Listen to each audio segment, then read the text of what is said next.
পার্শ্ববর্তী দেশ প্রতি পদে পদে প্রতি মুহূর্তে তারা নাশকতার বিভিন্ন প্রচেষ্টা তারা চালাবে। তাদের ঔদ্ধত্য এমন পর্যায়ে তারা চট্টগ্রামকে ভারতের অংশ বলে দাবি করবে বলেছে।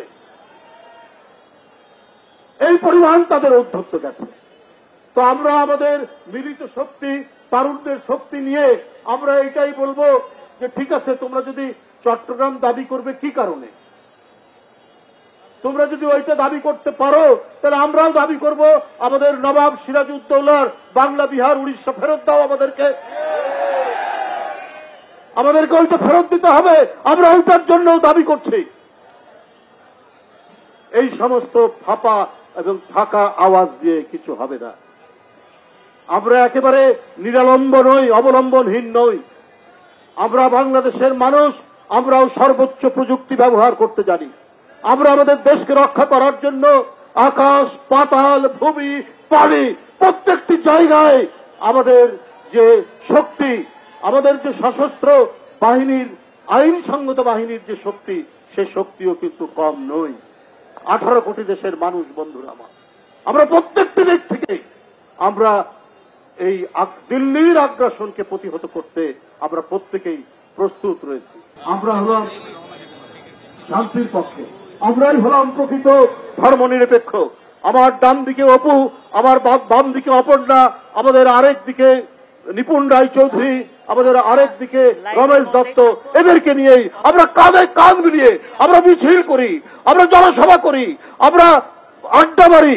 এই দেশ বাংলাদেশ, এই দেশকে আপনি মিথ্যা কলঙ্ক দিয়ে আমাদের এখানকার সম্প্রীতি, সাম্প্রদায়িক সম্প্রীতি এবং হাজার বছরের আমাদের যে ভ্রাতৃত্ববোধ, এই ভ্রাতৃত্ববোধকে ওই শুভেন্দুরা, ওই কি বলে যে ভারতের শাসক গোষ্ঠী, এটাকে ম্লান করতে পারবে না। ওরা আসলে ভয়ঙ্কর রকমের সম্প্রদায়। ঘৃণা ছাড়া, অন্যের প্রতি অসূয়া ছাড়া, ভিন্ন ধর্মের প্রতি তারা প্রতিহিংসা দেখানো ছাড়া ওদের আর রাজনীতি নেই। ওদের রাজনীতি শেষ হয়ে গেছে। তাই এখন পেয়েছে শেখ হাসিনাকে। শেখ হাসিনা পলাতক, বাংলাদেশ ছেড়ে তাকে চলে যেতে হয়েছে একমাত্র দিল্লির আশীর্বাদে। 15-16 বছর তাকে টিকে থাকতে হয়েছে। উনি ভোট ধ্বংস করেছেন, উনি ভোটারদেরকে ঘরের মধ্যে ঢুকিয়ে রেখেছিলেন, উনি নির্বাচন শেষ করে দিয়েছেন, নির্বাচন কমিশন ধ্বংস করেছেন, করে 15 বছর টিকেছিলেন। তো আপনারা যদি গণতান্ত্রিক রাষ্ট্র হন, আপনারা যদি সেকুলার রাষ্ট্র হন, আপনার নিজের দেশের জনগণ ভোট দিতে পারে, ইচ্ছামতো সরকার পরিবর্তন করতে পারে, কিন্তু বাংলাদেশে যাকে আপনারা সমর্থন করেন সেই শেখ হাসিনা বাংলাদেশের মানুষকে বন্দী এবং কৃতদাস করে রেখেছিল, তাকে আপনারা সমর্থন করেন। তার মানে কি আপনারা বাংলাদেশের মানুষকে পছন্দ করেন না? আপনারা বাংলাদেশের সার্বভৌমত্বকে আপনারা শ্রদ্ধা করেন না? বাংলাদেশের স্বাধীনতাকে আপনারা শ্রদ্ধা করেন না? তাহলে আপনারা হাসিনাকে সমর্থন দিয়েছেন কেন? এই 15 বছর জনগণের প্রবল স্রোতের কাছে হাসিনা পালিয়ে গেলেন। সেই হাসিনাকে ফেরানোর জন্য শাসক গোষ্ঠী, মানে ভারতের শাসক শ্রেণী যা করছেন, এটা পৃথিবীর ইতিহাসে এবং রাষ্ট্রবিজ্ঞানের ভাষায় একবারে সরাসরি আগ্রাসন ছাড়া আর কিছু নয়। ওরা এত মন খারাপ কেন শেখ হাসিনার জন্য? কারণ ভুটান তাদের সাথে নেই, নেপাল নেই, পাকিস্তান নেই, শ্রীলঙ্কা নেই, ছোট্ট একটি দ্বীপ রাষ্ট্র মালদ্বীপ তাদের সাথে নেই। ওদের সাথে কেউ বন্ধুত্ব করতে পারে না।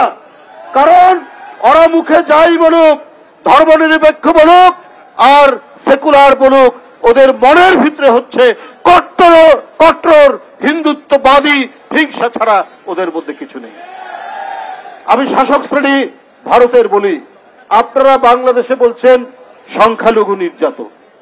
আমি তো দেখলাম এখানে ইসকনের দ্বারা একজন আইনজীবী মারা গেলেন, রক্তাক্ত পন্থায় কুপিয়ে কুপিয়ে হত্যা করে মারা হল, সাইফুল ইসলাম। কই আপনাদের ওখানকার যে শুভেন্দু, তারপরে আরো কিছু বিন্দু টিন্দু যারা রয়েছে, তারা তো এই ব্যাপারে একটা কথাও বললেন না, একটা আওয়াজ পর্যন্ত তুললেন না। মানুষ মারা গেল তো বাংলাদেশের মানুষ, সে মুসলিম, একজন আইনজীবী, তাকে মেরে ফেলা হলো। কোনো কথা নেই। তাহলে প্রতিদিন বাংলাদেশে সংখ্যালঘু নির্যাতন দিল্লি থেকে কলকাতা পর্যন্ত এই যে এক ভয়ঙ্কর মিথ্যা কথার বেষ্টনী তৈরি করে গোটা বিশ্বকে বিভ্রান্ত করার যে চেষ্টা চালাচ্ছেন, সেটাতে কোনো লাভ হবে না। আপনারা মনে করেছেন ভিসা বন্ধ করে বাংলাদেশের মানুষকে আসতে না দিয়ে, তো আপনি তো বাংলাদেশের উপকার করেছেন। বাংলাদেশ বিলিয়ন বিলিয়ন ডলার খরচ করত, বিলিয়ন ডলার পাচারও হবে না, আর আমাদের ডলারগুলোও সেখানে যাবে না। যে সমস্ত আমরা খাদ্যপণ্য আনতাম, চাল, পেঁয়াজ, চিনি, রসুন, আদা, এখন এদেশের লোকরা তারা আরো বেশি প্রচেষ্টা নিয়ে শ্রম দিয়ে সেগুলো উৎপাদন করবে। আমাদের ডলার সেখানে যাবে না, আমাদের ফরেন রিজার্ভ আরো বাড়বে। তো এটা তো আমাদেরই লাভ হলো। আগে গ্লোবালাইজেশনের কারণে এই ঠিক আছে, যে দেশের উদ্বৃত্ত বেশি সেখান থেকে কিনে নিয়ে আসা হতো আমাদের কাছ থেকেও। আমাদের বাংলাদেশে যে উন্নত মানের এবং সুস্বাদু ইলিশ মাছ পাওয়া যায়, সেই ইলিশ মাছের জন্য ভারতের লোকরা কাতর হয়ে থাকে যে বাংলাদেশের ইলিশ। তো বাংলাদেশের ইলিশ নেন কেন? বাংলাদেশের ইলিশের জন্য আপনাদের প্রাণ একেবারে ফেটে যায়। বন্ধুরা আমার, এরা হচ্ছে অত্যন্ত, আমি আগেই বলেছি, বিদ্বেষ পরায়ণ। এরা বাংলাদেশের মানুষকে মোটেই পছন্দ করে না। আজকে বর্তমান পরিস্থিতি, আজকে যে এই যে ভিসা বন্ধ করে দেওয়া, আমাদের সীমান্ত সমস্ত কিছু বন্ধ করে দেওয়া, আমি বলেছি এটা তো আরো ভালো, কারণ আপনাদের ওখান থেকে ফেন্সিডিল আসতো, সেই ফেন্সিডিল আসবে না। ইয়াবা আসতো, সেই ইয়াবা আসবে না। আপনারা এটা নানাভাবে এগুলো পাচার করতে, সেই দিক থেকে বাংলাদেশ আরো বেশি আপনার তার যে তরুণ সমাজ, যুব সমাজ আরো প্রস্ফুটিত হয়ে উঠবে।